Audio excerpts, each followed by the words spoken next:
Hey guys, this is Matt, and today I want to share a few little tips and tricks on how to make your studs look good in leather. Now, for starters, I have found that it's good to mark your holes before you put your stain or your dye on it, because they show up right there. You can see them. It's a little bit easier. I mean, you can do it afterwards. You can stain it, then mark them. That's just a little something to help out right there so you can see where your holes are. Now I'm using this plastic template to mark mine, but it's just whatever technique you use to mark them. This seems to work good to do that, like I said, before you put the color on there. Now, another advantage I have found to staining in advance, which means staining it before I punch the holes, is that you don't see the raw leather nowhere near as much since it's already been stained, and as you're punching it, you're like pushing it inward. So I have these right here. The next thing I do is I mark them with any of the studs right out of the bag that hasn't been bent. Now, what I usually do is I just go to wherever my stud marks are. Let's see if I can get this lined up for you guys. I try to get it centered because this dot is basically my center. And what I'm doing is I'm just pushing on it just a little bit. Oops. Here we go. Can you see that right there? There's two little marks, and those two little marks will be my punch holes. Punch marks or whatever. They'll be my holes.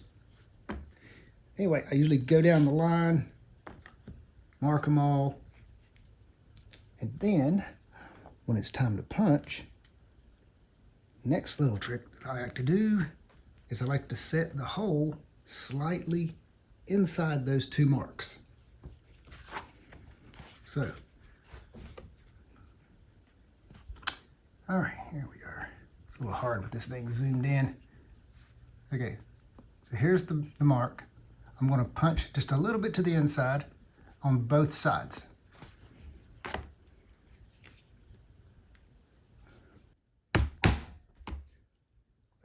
here and punch there. Now there is an advantage, a really good advantage to making these two holes inset just a little bit. This helps to conceal those edges even better on the finished product, no matter what it is.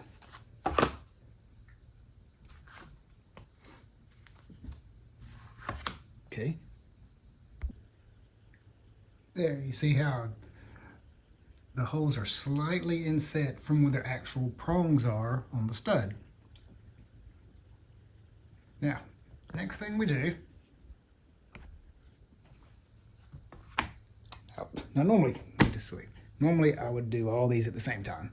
I'd go ahead and mark them all, I'd go ahead and punch them all, and I'd go ahead and put all these in. It doesn't matter. I'm just going to show you the one, because it works either way. So, before you put any of the studs in, since these holes are going to be a little tighter, you have to bend one of the prongs just slightly by pushing it on the table. You may have noticed me doing that in some of the videos. It's just a little subtle push. It doesn't hurt anything. You just bend one of the sides just enough to where you can work both of them in. If it's not enough, you can just push a little bit more. And there you go. Of course, now the next thing I do is turn it over, push real good and hard to see those prongs sticking up.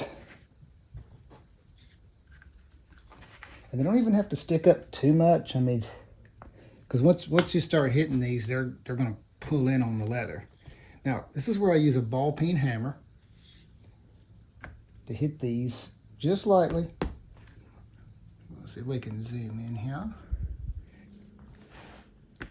These lightly back and forth on the sides. Get them started to it's starting to look like that. Then I can hit them a bit harder. And usually I like to just rub across there to make sure I don't feel anything rough. There we go. That's nice and smooth. It's actually, it sort of like pushes the leather inward just a little bit. But that's how that looks. And as you see, you don't see the edge hardly at all. And yeah, I just think that really makes any of your stud work look a whole lot better. And also, I do recommend one of these. I know it looks like a cutting board, and you could probably use a cutting board, but it actually is a leather cutting board. And it just really works.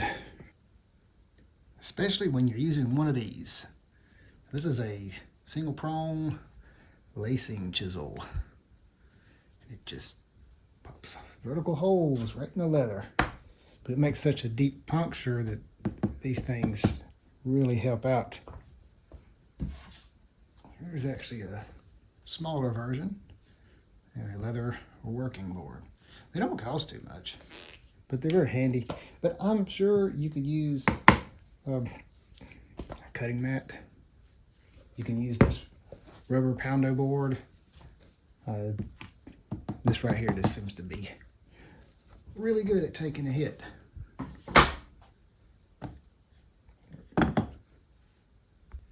Okay, I hope this helped you guys out. I will leave links to these items in the description. The punch board, the chisel, anything else I can think of. And be sure to like and subscribe for more, and we will see you next time. Thanks for watching. Oh, and one more thing. Here is the finished product. As you can see, they turned out pretty good. But this technique with putting the studs in also works with stuff like this. This is a thinner leather, but it's the exact same process. You can actually see where it's pushed in a little bit from the ball peen. That makes it smooth. I've never had these prongs come out and stick anything, but it works good. All right, we'll see you next time. Thanks for watching.